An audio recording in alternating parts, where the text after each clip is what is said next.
Oi pessoal, boa tarde, tudo bem com vocês? Hoje tá uma chuva gostosa aqui e chuva combina com estudo com tema difícil. Brincadeira, mas eu vou trazer para vocês hoje na aula um tema que é bem chato de estudar, mas eu trouxe uma dinâmica aqui para ficar mais fácil para a gente poder lembrar na hora da prova. Então hoje nós vamos revisar partograma. Eu sei que esse tema aqui é um terror para muitos, mas calma que eu vou descomplicar aqui o partograma, vou falar para vocês o que realmente assim cai e o que realmente temos que lembrar para na hora da prova. Vamos primeiro lembrar aqui uma definição do trabalho de parto ativo, porque a gente precisa que a gestante entre em trabalho de parto ativo para a gente poder iniciar o nosso partograma, tá? Não é porque a gestante chegou lá com contração que a gente já vai falar que ela está em trabalho de parto ativo e que a gente já vai ter ali que abrir o partograma, tá? Aqui no caso, essas contrações uterinas elas têm que estar regulares, tá? Onde vai causar um esvaecimento e dilatação cervical e onde que tenha que ter uma dilatação ali de no mínimo 4 centímetros, tá? Pra gente poder pensar em trabalho de parto ativo ali, tá? E iniciar o nosso partograma, tá? Eu trouxe aqui pra gente poder revisar aqui, sobre os períodos, do trabalho de parto ali. A gente sabe que tem o período preparatório, seguido do período da dilatação e por último nós temos o período pélvico, tá? A gente tem que lembrar, que o bebezinho lá vai descendo durante o período da dilatação, quando se inicia ali, tá? E ele tem que terminar lá da descida completa aqui, conforme toda a fase do trabalho de parto estiver passado, tá? E a mesma coisa com a dilatação. A dilatação, ela vai ocasionando ali, vai dilatando, onde a gente tem aquele ponto de encontro entre a descida, do bebezinho com a dilatação. A gente tem o período preparatório, onde os dois ali está normal, sem evolução nenhuma. A gente vai ter o período da dilatação e o período pélvico seguido ali, onde a gente inicia o trabalho de parto, tá? Então, a gente vai pensar ali no TPA, tá? Quando tiver o início da dilatação ali. Eu vou passar rapidamente aqui, sobre alguns pontos importantes sobre o documento, do partograma. A gente sabe que ele é dividido em 3 partes, tá? A primeira dela aqui, basicamente, a gente tem, os dados da mãe aqui, a gente tem que lembrar de preencher, o nome dela ali, fulana, o número de documento. A gente tem a parte que mais nos interessa aqui, que é essa daqui, tá? Que é onde a gente vai ter ali, o período de dilatação, tá? Com a descida do feto no tempo, E esse tempo, ele vai vir ali os quadradinhos em horas, tá? Então, cada quadradinho vai representar 1 hora, tá? Eu sei que no Paraguai, tem alguns lugares que eram de 30 em 30 minutos, mas no Brasil a gente vai falar ali os quadradinhos ali em horas, tá? A gente tem então aqui essa primeira parte onde vai falar sobre a dilatação. A dilatação ela é representada, pelo triângulozinho, tá? Então a gente tem que ter na nossa cabeça sabendo o que é cada desenho, tá? A gente tem, o período de descida, que a gente vai verificar através do plano de Lee, apesar que ele se inicia lá, junto com a dilatação, a gente vai acompanhar de acordo com o de Lee ali, o plano de Lee. Eu sei também que no Paraguai, em outras regiões, tem outro plano, que se eu não me engano era Roth, alguma coisa assim, faz bastante tempo que eu não repasso isso daqui, mas o que importa pra gente pro Revalida é o plano de Lee ali, e ele é representado ali, o plano 0 de Lee ali pelas espinas isquiáticas, tá? Que são essas duas pontinhas aqui, ó. Aqui seria essas espinhas, tá? Então, se o bebezinho estiver para cima dessas espinhas, são os negativos. Então, quanto mais alto, mais negativo esse bebezinho está.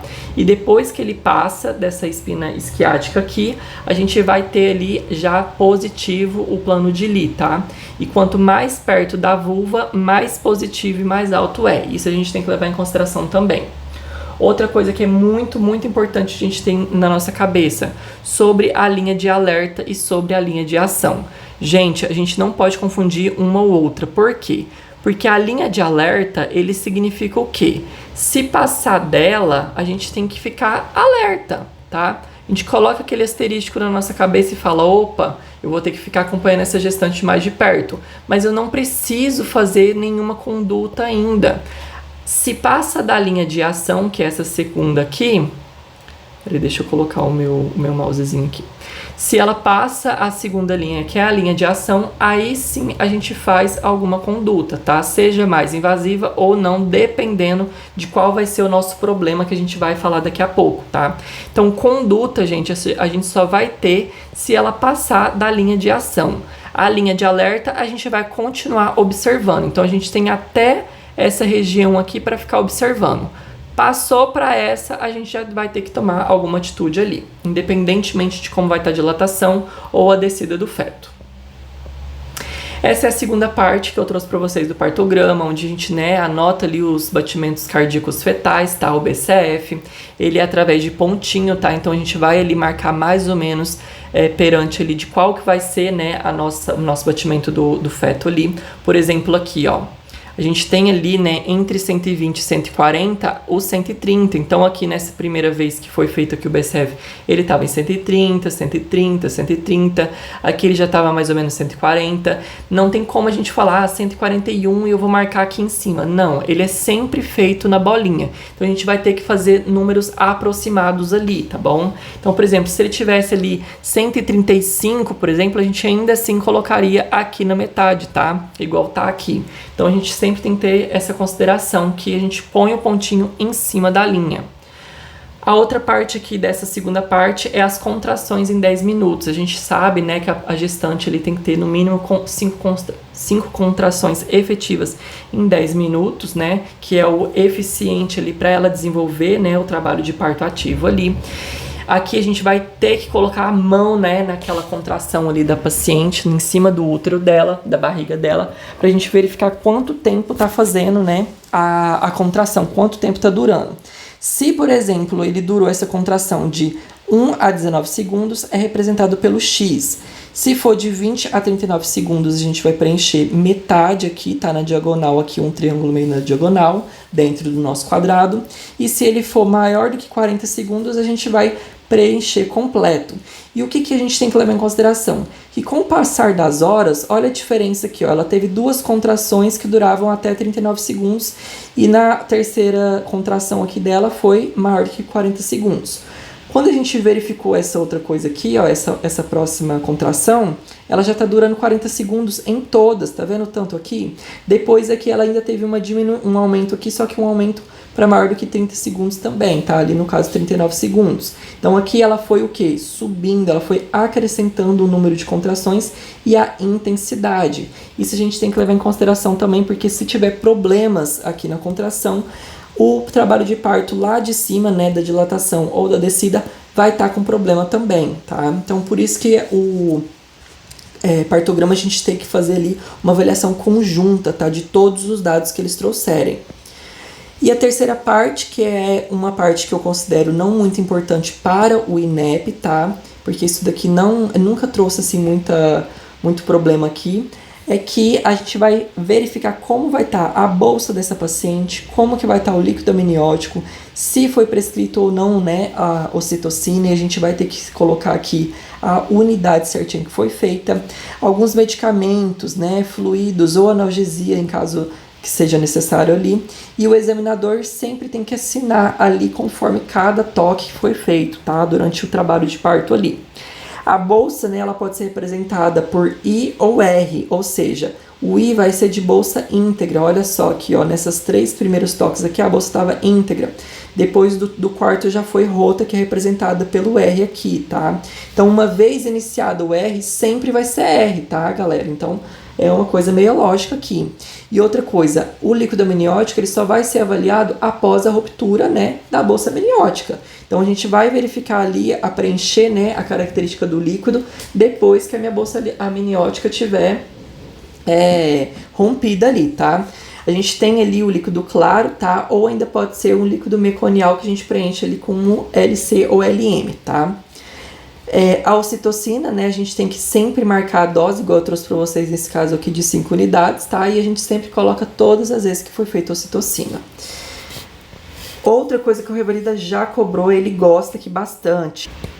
O que o Revalida mais gosta aqui é de trazer o exemplo, tá? De como que vai estar, assim, essa cabeça aqui, ou esse polo cefálico do nosso feto, tá? Em qual vai ser, né, a referência dessa deflexão aqui.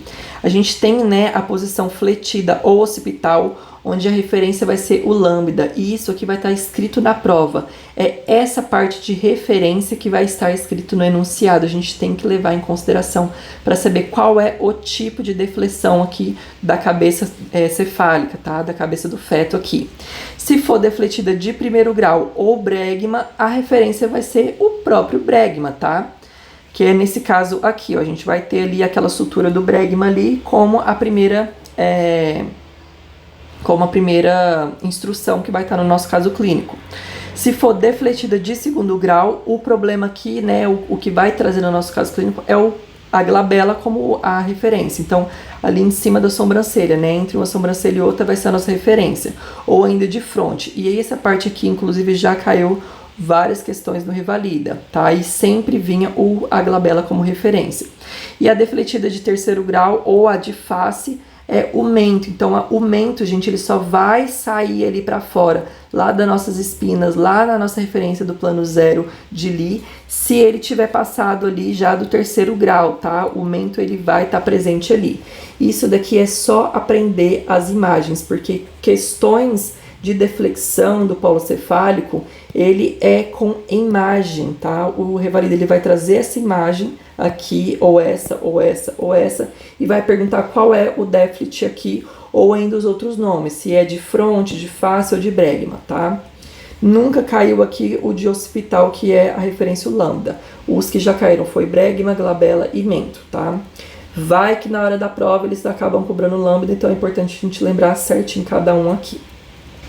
Agora vamos sim entrar para a parte do partograma, que é a parte mais interessante e que é o que eu mais gosto, que a gente não vai mais errar nunca mais. Eu gosto de pensar no partograma como uma corrida, tá? Uma corrida ali de uma Olimpíada, onde a gente vai ter dois oponentes, o triângulo e o coquinho. O triângulo vai ser a nossa dilatação do colo e o coquinho vai ser o quê? A nossa cabecinha do feto ali com o Y dentro. Ou seja, a gente vai ter que acompanhar no partograma, nessa corrida, os dois. É a primeira coisa que eu vou verificar. Ou seja, eu tenho que verificar o triângulozinho e o coquinho, que é a nossa bolinha. A que vem, geralmente, sempre ganha as corridas, é a dilatação. Então, é ela que eu vou olhar primeiro no meu partograma. Então, eu peguei um partograma, a primeira coisa que eu vou olhar é o meu triângulo. Por quê? Porque se o problema estiver no triângulo, eu esqueço o resto do partograma e já vou direto nas opções onde o triângulo é o problema, que é a nossa dilatação. Se eu verifiquei que a chegada, né, o triângulo chegou lá na chegada final, que é na máxima dilatação, e o coquinho ficou para trás, opa, o problema então é na descida, ou seja, é no coquinho aqui. É isso, gente, não tem muito o que fugir dessa dica. Primeiro eu vou olhar o triângulo, depois eu vou olhar o coquinho. Se o meu triângulo dilatou completo, se ele chegou na linha de chegada primeiro, o problema não tá nele. Então eu vou pular pro coquinho e vou ver que o coquinho tá com problema. É isso. Eu não vou olhar o coquinho primeiro de jeito nenhum antes de olhar primeiro o nosso triângulo, tá bom? Para não confundir na nossa cabeça.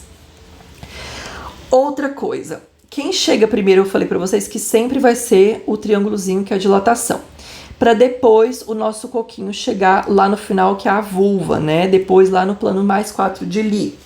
Porém, a gente tem um terceiro elemento, que é quem? Aquele quadrado pintado. O quadrado pintado é o quê? As contrações efetivas, que duram mais do que 40 segundos. Então, depois que eu olhei o triângulozinho, que eu olhei o coquinho, eu vou olhar depois as contrações do nosso partograma. Qual é o problema? Nem sempre vem o partograma completo com as dilatações aqui, tá? Aliás, com as contrações. Mas, se tiver, a gente vai lembrar que a gente olha ele em terceiro lugar, tá? Depois do coquinho.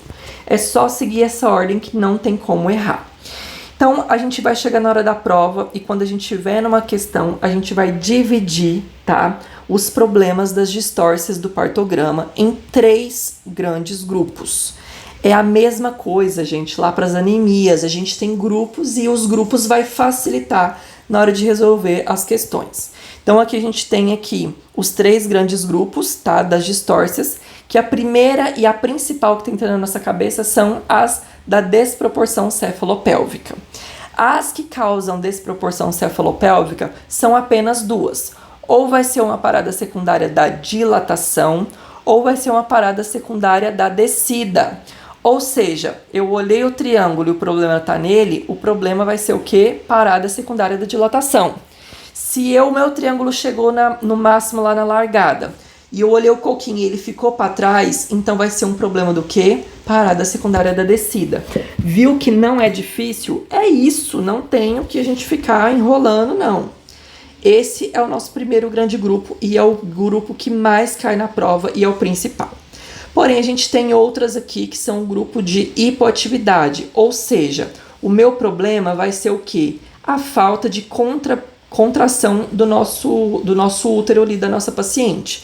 Então, é uma falta de atividade uterina com contrações inefetivas. E nesse caso, nós temos 2 distórcias. Ou uma fase ativa prolongada, onde o bebê ele vai evoluir com a dilatação, só que ele vai ser lento, de forma prolongada. Isso está acontecendo porque as contrações estão inefetivas. Os quadradinhos aqui, ó, tá praticamente ou com X ou com metade pintada, tá? Ele não vai estar muito efetiva.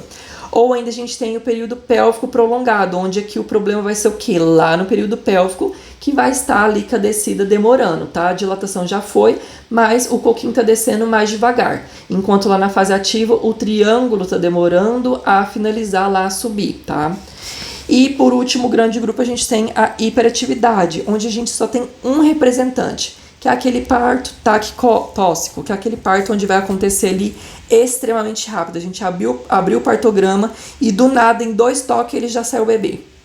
Ele foi taquitóxico, tá? Ele é extremamente rápido aqui. Então vamos fazer as nossas exemplificações para vocês verem que não é difícil. Trouxe para vocês aqui um exemplo de um partograma. Primeira coisa que eu falei para vocês que a gente vai olhar é o triângulo, certo?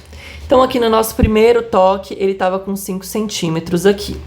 Lá passou 1, 2, 3 horas, ó, já tá chegando na minha linha de atenção aqui, ele subiu 1 centímetro, olha só. E o meu coquinho, ele tá descendo junto, certo? Ok. Depois a gente continua olhando o triângulo. Tá aqui nos 7 centímetros nesse toque, depois ele permaneceu nos próximos 3 subsequentes. Opa!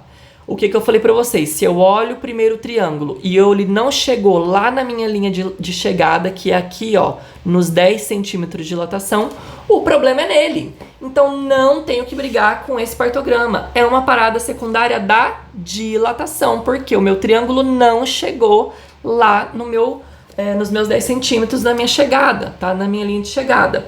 Então, aqui nós temos uma parada secundária da dilatação. E a causa dela é por desproporção cefalopélvica. Ela está incluída naquele grande grupo que eu já falei para vocês. Então, aqui a parada secundária da dilatação ocorre quando tem essa parada progressa, tá? Da dilatação depois de 6 centímetros e a ruptura de membranas por mais de 4 horas. Ou seja, 4 horas consecutivas na mesma dilatação. Isso é parada da dilatação. Ou ainda por mais de 6 horas com administração de ocitocina, tá? Ou seja, o paciente, né, tava com as contrações efetivas e mesmo assim ela não tá dilatando. Opa, não tá dilatando por quê? Porque tá chegando no plano 0 de Lee lá nas nossas espinas e o bebezinho não tá conseguindo passar. Por quê? Porque a cabeça é maior do que o canal ali. Ou seja, ela não tá dilatando porque o bebê, ele não tá conseguindo passar aqui, tá? Então não tem uma dilatação a mais ali. Então isso é a parada secundária da dilatação. Calma que lá no final eu vou falar sobre cada conduta. O que eu quero aqui repassar com vocês é o diagnóstico das distócias. Vamos para o nosso segundo problema aqui. Gente, olhei primeiro o triângulo, certo? Olha só os meus triângulos, onde eles estão. Eles chegaram na linha de largada. Eles foram certinho, fizeram o trabalho dele. Porém aqui, quem que não tá descendo lá pra vulva? Porque ele já dilatou total, a cabecinha do feto ele já devia estar aqui, ó, tá? E ele não tá. Então o problema é o quê? Uma parada secundária da descida. O meu problema é o bebezinho e não a dilatação, é o nosso coquinho, ele que não tá conseguindo chegar lá na linha de chegada, que é a vulva, do período de descida aqui, tá? Então aqui a gente tem uma parada secundária da descida, tá? Onde a gente vai ter a ausência da descida e ou rotação com contrações uterinas adequadas e com ruptura de uma ruptura de membrana ali com dilatação total. Geralmente isso ocorre mais do que 3 horas em nulíparas e maior do que 2 horas em multíparas, tá? Então, se eu vi ali em 2 horas subsequentes ali em uma multípara, os coquinhos permaneceu no mesmo lugar, a gente fecha o diagnóstico de parada secundária da descida ou maior do que 3 horas em nulíparas, tá? É simples, não tenho o que discutir, o que teimar aqui. Viu meu triângulo, chegou no final e o meu coquinho ficou para trás, é uma parada secundária da descida e ponto, tá? Não tenho que brigar com a questão. Próximo problema aqui. A gente traça ali, né, a linha de alerta, de atenção e a linha de alerta. A gente viu aqui que o nosso triângulozinho tá conseguindo dilatar e olha só, ele dilatou. Só que qual é o problema? Ele passou da nossa linha de alerta, tá? Ele não fez ali a dilatação antes. E o nosso bebezinho, o nosso coquinho, ele tá descendo, certo? A gente não tem outro coquinho aqui parado. Ele tá conseguindo descer. Ou seja, nos próximos aqui, provavelmente, ele vai descer ainda mais. Então aqui a gente tem o quê? Um problema de fase ativa prolongada. Ou seja, a nossa fase ativa, o nosso triângulozinho, ele demorou, ele passou a linha de alerta, ele demorou a mais ali o tempo do que deveria, tá? Então a gente tem ali uma evolução lenta da dilatação cervical, geralmente menor do que 1 a 2 centímetros ali, de 2 a 4 horas, tá? E atinge a linha de alerta e de ação, tá? Então passa a linha de alerta e passa a linha de ação normalmente ali, essa dilatação. Tá? Não quer dizer que esse paciente ele tem uma desproporção cefalopélvica. Foi o que eu falei para vocês. A fase ativa prolongada e a de período expulsivo prolongado, eles são por causa de hipoatividade uterina. Então aqui a gente poderia verificar como que tá as nossas contrações dessa mulher no útero ali. Qual é o problema? Que esse partograma não tá mostrando certinho aquela terceira parte onde a gente verificaria as contrações. Mas é o que eu falei para vocês, o parto ele vai acontecer, só que ele está acontecendo de forma mais lenta, ela tá prolongada, tá? Agora a gente vai falar esse outro exemplo aqui, que é justamente o contrário ali, mas é também causado por uma hipoatividade. A gente olhou ali as contrações e não passou da linha de alerta. Por quê? Porque ela dilatou completo ali, lá na nossa linha de alerta. Aliás, ela passou, né, ali na linha de alerta e não passou a de ação, perdão. A de ação que ela não passou aqui. Então, ela dilatou completo na linha de atenção lá, né, de alerta. E o bebezinho que tá demorando, o coquinho que tá demorando. Então, aqui já é o contrário, tá? É uma fase ali prolongada da fase de descida do bebê, tá? Não é da de fase ativa do parto, não. Então aqui a gente tem o período pélvico prolongado, é o período de descida do feto, do coquinho, que está mais prolongado, porque ele já tinha dilatado lá no início tranquilamente, tá? Então também é causada por um problema, né, nas contrações, isso já falei isso para vocês, e a gente tem a apresentação fetal que desce pelo canal de parto ali de forma mais lenta, tá, do que o esperado, tá? E pode ocorrer também por variabilidade de posição ou tamanho fetal, mas não necessariamente por desproporção cefalopélvica, porque igual eu falei para vocês, ó, o bebezinho ele chegou lá na vulva, que é a nossa chegada do coquinho, tá? Lembra, o plano de Lee aqui, a vulva é a chegada do coquinho e os 10 centímetros é a linha de chegada da dilatação, tá? Não tenho que confundir aqui.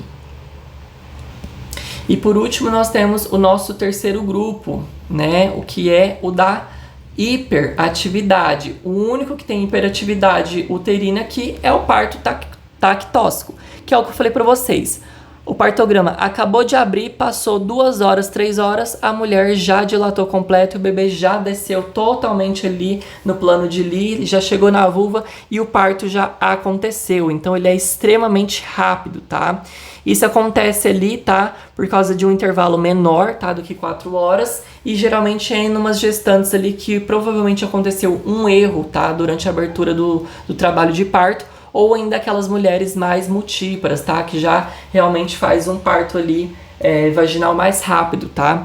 E também por uma hiperatividade uterina que a gente já falou. Então, provavelmente todos aqueles quadradinhos lá no nosso partograma vai estar com mais do que 40 contrações ali, tá? Então, provavelmente ali ela vai já estar chegando ali com 7, 8 contrações que duram mais do que 40 segundos, tá? Para ela poder ter esse parto tactóxico aqui. Aqui é outra coisa super importante que eu trouxe para vocês, que são as condutas.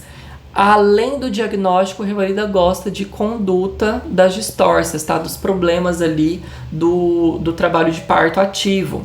Se a gente tem ali, né, uma distócia funcional por hipoatividade uterina, a primeira coisa que vai ter na nossa cabeça ali é estimular a deambulação. Podemos fazer uma amniotomia, ou seja, romper ali, né, aquele amnion ali. Fazer ocitocina endovenosa, por quê? Porque se tá faltando contração, a ocitocina vai ajudar nas contrações uterinas. Então, a gente pode fazer ocitocina ali, tá? Isso no caso das distócias funcionais ou hiperatividade uterina. Se for no caso do parto tactóxico ali por uma hiperatividade uterina, a gente faz ali, né, evita fazer, na verdade, uma amniotomia. A gente tem que fazer uma analgesia precoce e a gente suspende a ocitocina, porque se essa paciente já tá com hiperatividade uterina, se eu der a ocitocina para ela, vai ser pior ainda pro parto, tá? Então vai acontecer ainda de forma mais rápida ainda. Se for uma distócia não corrigível, a gente tem que indicar o parto cesáreo sim ou sim. E o principal aqui, gente, é isso daqui, ó. Se tem sinal de desproporção cefalopélvica. Então, lá na nossa parada secundária da descida, na nossa parada secundária da dilatação, a gente faz partos cesáreos, principalmente por serem culpados ali, né? A culpa ali ser a desproporção cefalopélvica, tá? No caso de período expulsivo prolongado, a gente pode indicar, dependendo ali de qual é o grau do plano de Lee que o feto vai estar na nossa paciente, a gente pode indicar ali um parto de fórceps de alívio, tá? Então a gente só vai fazer o fórceps de alívio para essa paciente se ela entrar nos critérios de elegibilidade, tá? Para poder fazer ali. Então, por exemplo, assim, ó, se o feto tiver aqui, chegou, já dilatou total, ele tá em fase de descida prolongada ali, e o feto ele tiver no plano mais 2 de Lee, a gente pode indicar o fórceps de alívio, tá? Porque a gente vai conseguir ali realmente fazer com que esse feto desça mais ali até chegar a nossa chegada ali, que é a vulva, tá? Então é somente nessas condições. Vamos fazer uma questão, porque é um tema que tem bastante questão, mas é bem tranquilo de fazer, que é o que eu falei pra vocês.